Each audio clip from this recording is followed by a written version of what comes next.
சொன்னா நம்ப மாட்டீங்க.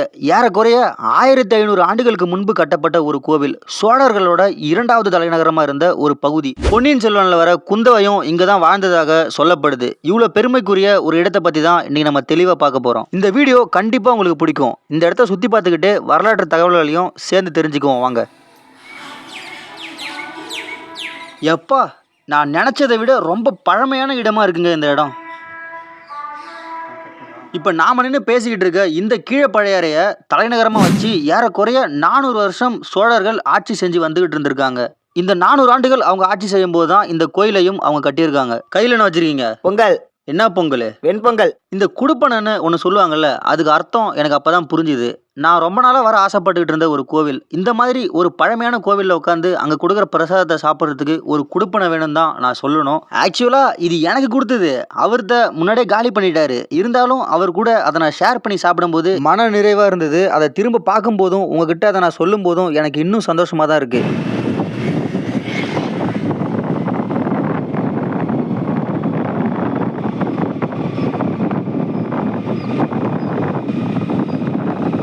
இந்த ஊரோட தோட்டத்தை பாருங்களேன், எவ்வளோ அழகா இருக்குன்னு. இடைக்கால சோழ வம்சத்தோட தலைநகரமாக இருந்த இந்த கீழப்பழையாறை சோழர்களோட 2வது தலைநகரம்னு நம்ம முன்னாடியே சொன்னோம். அப்போ முதல் தலைநகரம் எதுன்னு கேட்டிங்கன்னா பூம்புகார் தான் அது.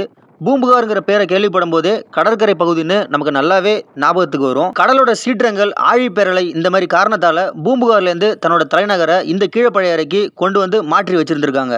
கீழப்பழையாறை அப்படிங்கிற இந்த இடம் எங்க இருக்குன்னு கேட்டீங்கன்னா நம்ம தஞ்சாவூர் மாவட்டத்தில் இருக்கு. கும்பகோணத்திலிருந்து 7 கிலோமீட்டர் தூரத்துல கீழப்பழையாறைங்கிற இடத்துல தான் இந்த கோவில் இருக்கு. இந்த இடத்துல இந்த மாதிரி ஒரு வரலாற்று சிறப்பு மிக்க பழமையான கோவில் இருக்குன்னு நம்மள பல பேருக்கும் தெரிய வாய்ப்பு இல்லைன்னு தான் நான் சொல்லுவேன்.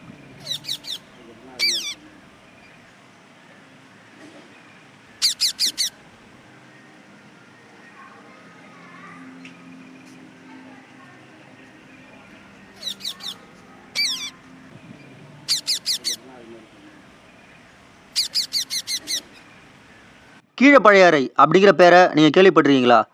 சோழர்களோட 2வது தலைநகரமாக இருந்த ஒரு அற்புதமான பகுதியில் தான் இப்போ நம்ம பேசிக்கிட்டு இருக்கோம். எனக்கு பின்னாடி இருக்க அந்த கோவில் கிட்டத்தட்ட 1500 ஆண்டுகள் பழமையான கோவில். அதாவது இந்த கோவில் கட்டுறதுக்கு 400 வருஷங்களுக்கு அப்புறம் தான் தஞ்சை பெரிய கோயிலை கட்டியிருக்காங்க. அப்போது எவ்வளோ பழமையான கோவில்னு நீங்களே தெரிஞ்சுக்கோங்க. இது மாதிரி ஒரு பழமையான கோயிலை பற்றி உங்கள்கிட்ட பேசுகிறதுல எனக்கு ரொம்ப சந்தோஷம். இதை பற்றின இன்ட்ரெஸ்டிங்கான தகவல்களை உள்ளே போய் பார்ப்போம்.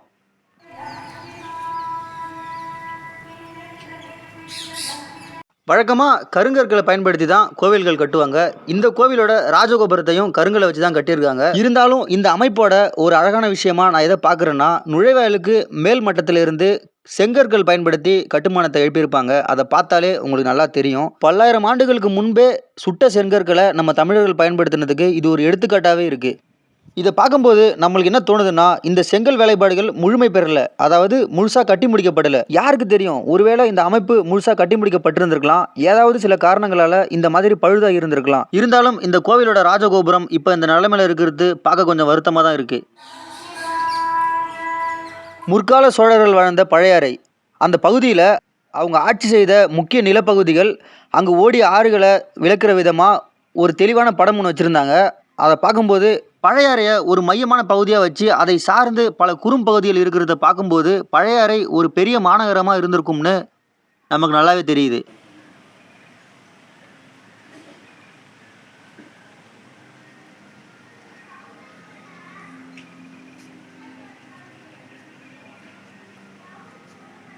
என்னப்பா கோவிலை பற்றி மட்டுமே வீடியோ போடுறேன்னு சிலர் கேட்குறீங்க. என்ன பண்ணுறது, இப்போலாம் வரலாறை பற்றி கோவில்களும் அங்கே இருக்க கல்வெட்டுகளும் தான் இன்றளவும் நம்மளுக்கு சொல்லிக்கிட்டு வருது. அதுக்கு ஒரு நல்ல உதாரணம், இந்த பழையாறையை பற்றி நம்ம பேசும்போது அரசு அடையாளத்தையோ இல்லை கோட்டையையோ நம்மளால் காட்ட முடியாது.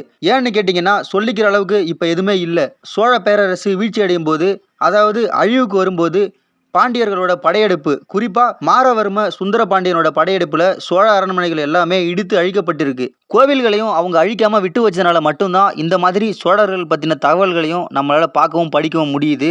இந்த மாதிரி கோவில்கள்லையும் குறிப்பாக அந்த கல்வெட்டுகள்லையும் அவங்க உருவாக்கி வச்சுட்டு போன தகவல்களை வச்சு தான் நம்ம முன்னோர்களை பற்றி நம்ம தெரிஞ்சுக்க முடியுது. இதுதான் இந்த கீழப்பழையாரோட சோமநாத சுவாமி கோவில். கோவில் நல்ல முறையில் பராமரிக்கப்பட்டு தான் வருது. அதெல்லாம் ஓகே தான். பட் இருந்தாலும் இந்த கோவிலோட ராஜகோபுரம் பராமரிப்பு இல்லாமல் ரொம்ப சேதமடைஞ்சு வந்துட்டு இருக்கு.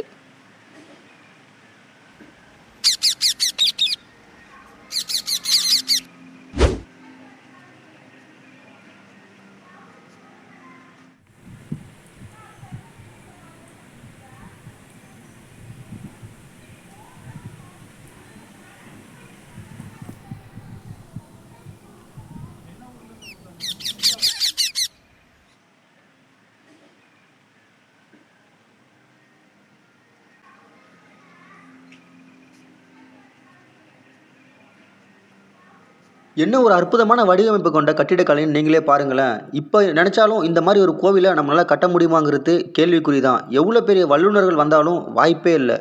எந்தவித தொழில்நுட்ப வளர்ச்சியுமே இல்லாத அந்த காலத்துல எப்படி இத கட்டுனாங்கங்கிறது இன்றளவும் பெரிய ஆச்சரியமா தான் இருக்கு.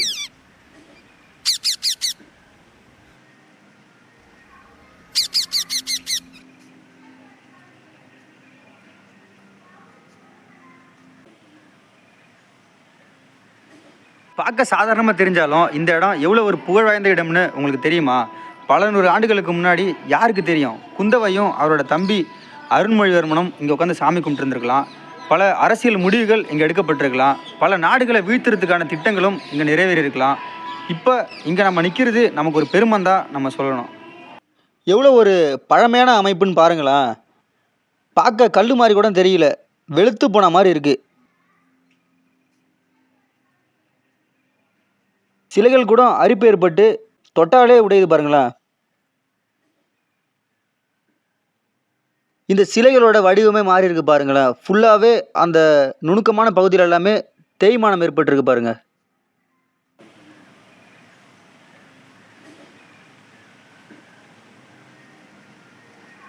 இப்ப இத பார்க்கும்போது உங்களுக்கு என்ன தோணுது? இதே மாரி ஒரு நோட்டீஸ் போர்டு நம்ம கோயிலோட நுழைவாயில்லயும் வச்சிருந்தாங்க. அது வந்து இந்த கீழ பழையாறையோட ஒரு வரைபடம். அதாவது மேப்ப உணர்த்துற மாரி இருந்தது.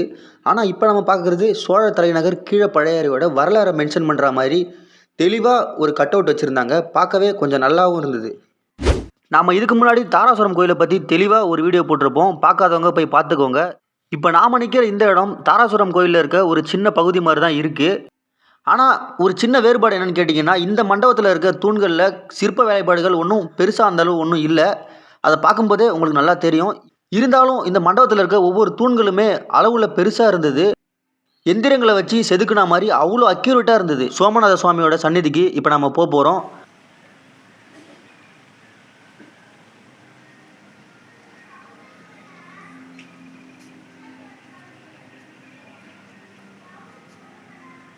நம்ம எதிர்பார்த்த அந்த சோமநாத சுவாமியோட கருவறைக்குள்ள இப்ப நம்ம நுழைஞ்சுட்டோம். மறுபடியும் சொல்றேன்னு தப்பா எடுத்துக்காதீங்க. நான் ரொம்ப நாளா வர ஆசைப்பட்டுக்கிட்டு இருந்த ஒரு இடம் தான் இந்த இடம். இப்ப இங்க நிக்கும்போது எனக்கு ஒரு அலாதியான இன்பம் தான் கிரியேட் ஆகுது. கோவில்ங்கிற விஷயத்தையும் தாண்டி நான் இந்த இடத்த ஒரு வரலாற்று சிறப்புமிக்க இடமா தான் நான் பார்க்குறேன்.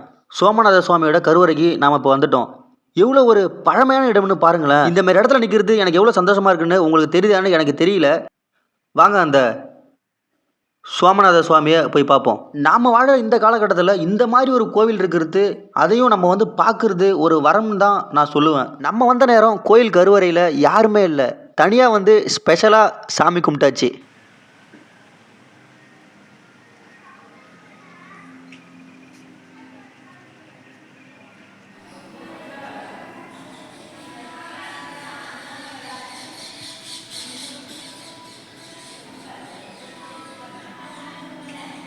வழக்கமா சிவன் கோயில்ல இருக்க ஒரு சிறப்பான விஷயம், இந்த கருவறைக்கு முன்னாடி 2 பக்கங்களிலும் துவாரபாலகர்கள நம்ம பார்க்கலாம். தாராசுரம் வீடியோல இந்த மாரி ஒரு அமைப்ப நம்ம பார்த்திருப்போம். தேர் கூட ஒரு சக்கரம், அத ஒரு குதிரை இழுத்துட்டு போற மாரி தத்ரூபமா செதுக்கியிருப்பாங்க. பாருங்களேன் எவ்வளோ நேர்த்தியா இருக்குன்னு.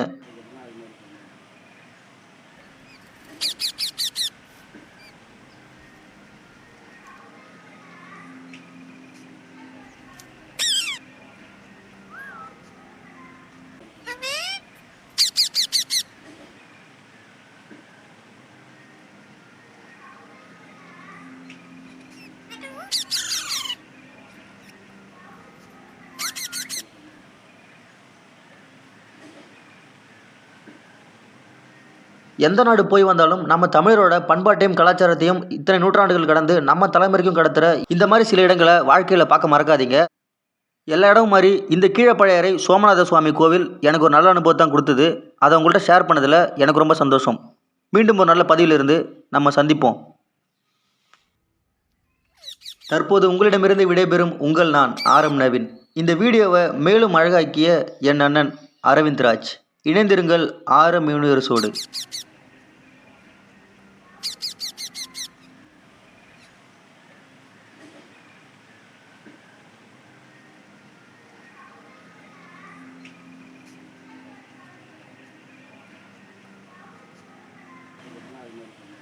பொதுவாக நீங்கள் கோவில்களில் நவ கிரகங்களை பார்த்துருப்பீங்க. ஒவ்வொன்றும் வெவ்வேறு திசையில் இருக்கும், ஒன்றை ஒன்று பார்த்துக்காது. அது எதுக்குன்னு தெரிஞ்சால் தாராளமாக கமெண்ட் பண்ணுங்கள்.